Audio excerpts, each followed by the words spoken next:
Logan, it was another ugly one for you guys. You were out there in Arizona for a week. You talked about it, when we last talked to you before the Miami game, how, there's 5, 6 games to go. Well, now we've played 2 of those games since. You've lost both of them. I really don't even know where to begin, but let's defensively for you guys, how difficult is it to go out there and continue to, try to stop these teams each week? And obviously you're not getting it done. The losses continue to pile up.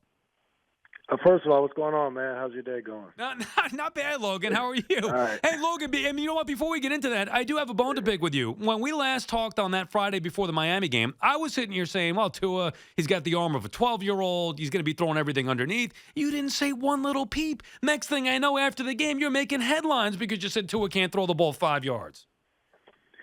Yeah, I had to clarify that statement. They asked me about our quarterback situation. I told people to pull up my high school tape. I said similar, to I'm a lefty, I'm accurate, and I could throw the ball 2 yards. And then obviously that's what ran with it.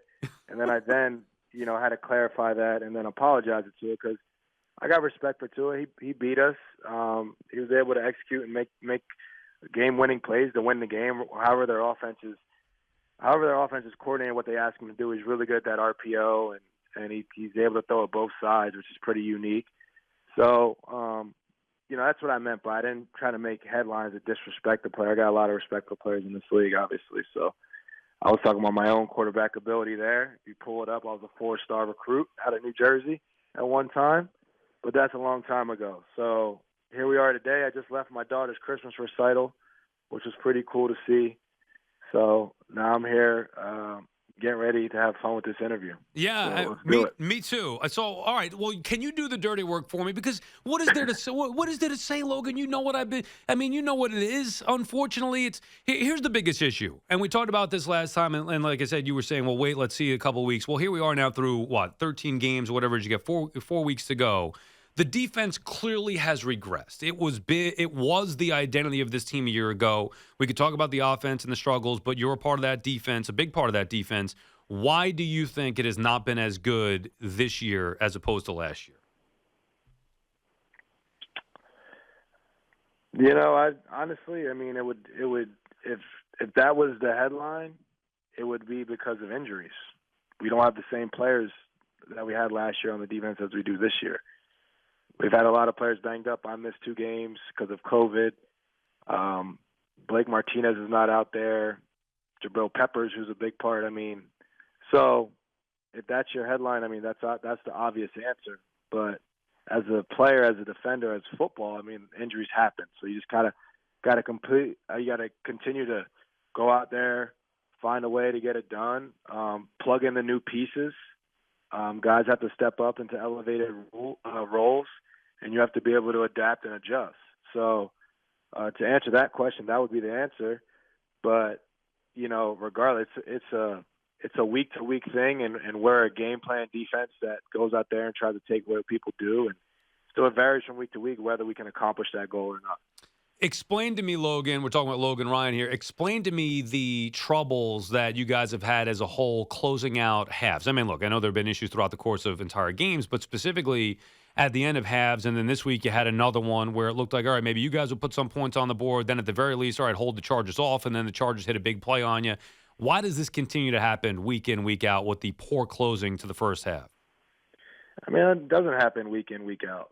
It really doesn't. The beginning of the year, that was a narrative, and then we won all of our games this year in 2 minutes at the end of the game, got multiple stops before halftime in multiple games. So I have to go up every week and talk, and that was a narrative because it's an easy narrative, obviously, in the beginning of the season, and then we started closing teams out of end of games. We started closing teams out in certain 2 minutes. Then we had to address that narrative, which we did.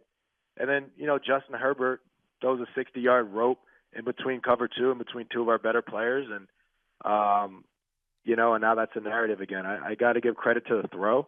I think that, you don't see that every day, and that was a special play that's going to be on that kid's highlight reel.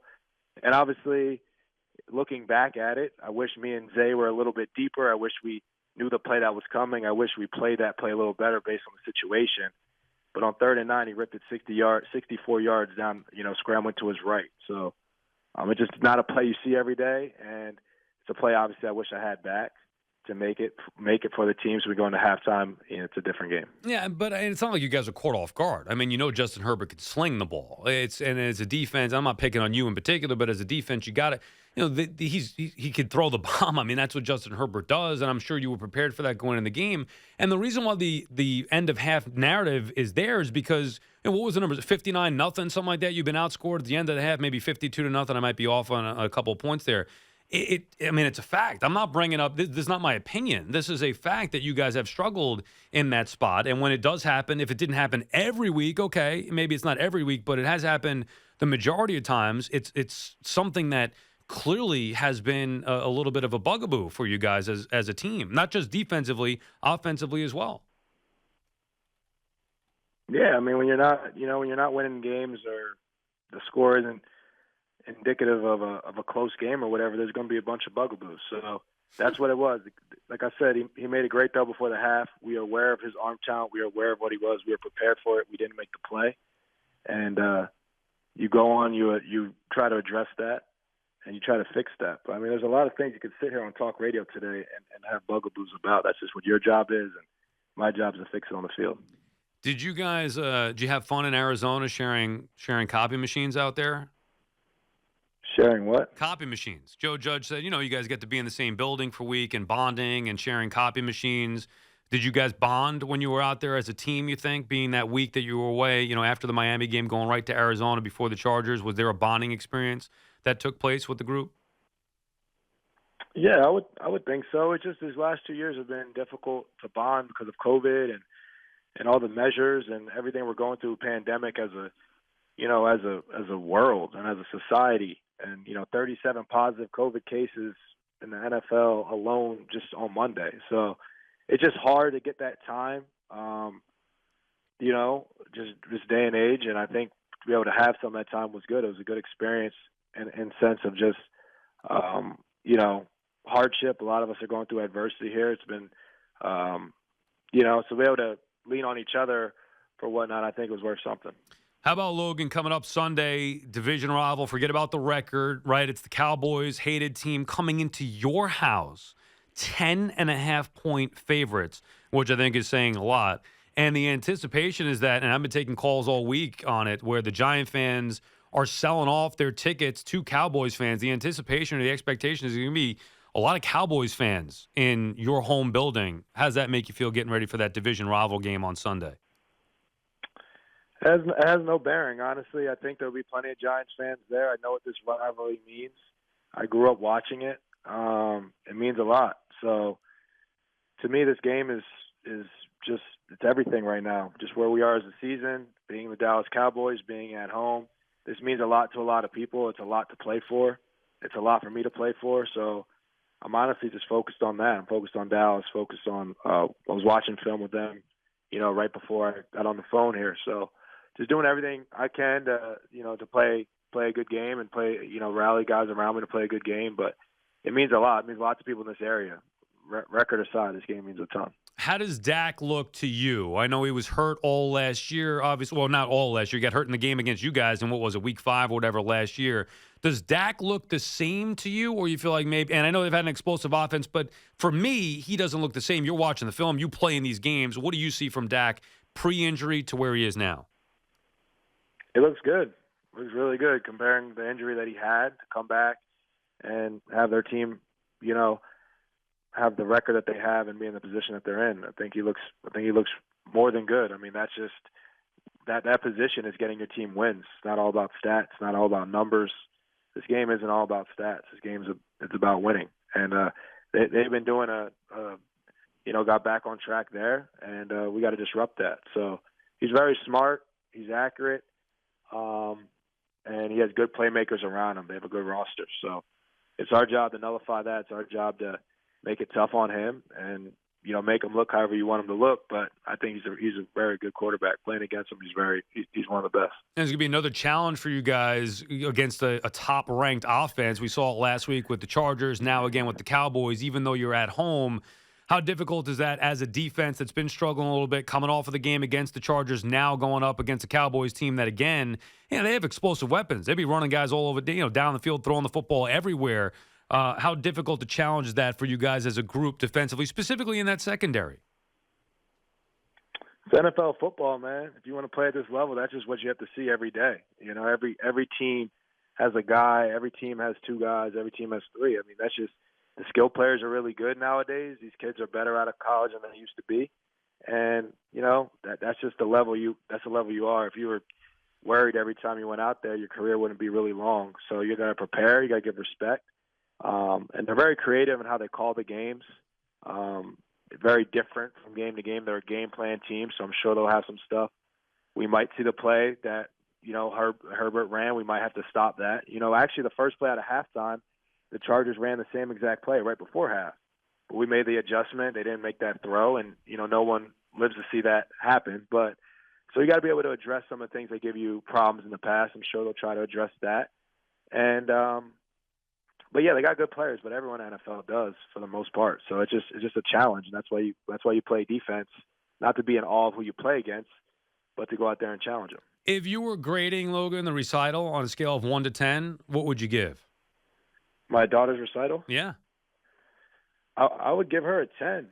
She killed it. She had a lot of fun. I was happy for her. They put a tall boy right in front of her, so the coordination of whoever organized that, I wouldn't give them a 10. That's got to be a couple points off. I still was able to see her, and it was a special moment for us to see your little girl in her first Christmas recital. That's pretty cool. I know you guys work tirelessly, especially in season, so to be able to have some time off. Now, what do you just have an off day, or you got done with practice, or you get done with how are you able to go watch your daughter's recital today? Yeah, today's an off day for me, but you know, anyone who knows me, oh, right, the Tuesdays. They're not really off. You know, they're not really off. I do a lot in the community. I do a lot with some other endeavors I have, and animal welfare and police reform, and being a dad as well. So, you know, these interviews are part of the job, and I try to give the fans insight. I try to give the fans some breakdowns of the game and where I'm at as a player, my mindset. But regardless of, you know, the wins or losses, I'm still going to go out here and be a leader in my community, be a great husband, a great father, a great role model. Because, like I said, I grew up in this area, and I watched these, you know, these athletes were like my, you know, superheroes. And I just want to be approachable for people that you know, that meet me. Yeah, and you got a terrific personality. That's why we love talking to you. Have you been able to get the Christmas shopping done? And I know last year you did, and I'm assuming you're doing the same this year, a bunch of charity and giving away great gifts. I remember watching from afar on Twitter. I mean, dude, the schedule is just nonstop. As you said, even the off days aren't off days. The holiday season is here before you know it. Have you been able to get some of that stuff done, the Christmas shopping and you know, doing the charitable stuff that you always do? Well, you know, I don't know if my wife's listening. Me and my kids, my wife's out of town. Me and my kids are going to go get her gift tonight, and they're going to wrap it, so we'll see how that goes. Buy a gift for her. My wife just shops online now. It's just crazy. Everything. I like to wait till Christmas Eve and go do the mad dash, but she's like, you know, these presents are here by Thanksgiving, ready to go. So my wife's way more efficient than me at it, but I kind of like the Christmas rush. I love Christmas. I love the holidays. I love giving. And I'll be doing a lot on my social media, giving to people, organizations, charity. I'm sure I'll be having a gift for my teammates. So this is just my time of the year where I love to give back, because a lot of people put me in the position I'm in. I wouldn't be able to do it with not a lot of helping hands, and so I'm grateful for those people. Yeah, I think it's a great thing that you do it. We'll be paying attention to it, Logan. And if we don't talk to you before Christmas, Merry Christmas to you and your family. Good luck Sunday against the Cowboys. Finish out this season strong here. I know it's about pride and going out there and trying to win a division game and all that. So even what may be a lost year otherwise, you know, you're wearing that giant uniform, and that still does mean something. And we're rooting for you. And stay healthy and best of success the rest of the way. Yeah, we're not out of it. Tune in. We're not out of it. Nothing said we're out of it yet. So this is Dallas week, man. This is everything. So I'll be out there laying it on the line. I know what it means for the area, so I'm excited. It's the biggest week of the season. Thanks, Logan. We appreciate it.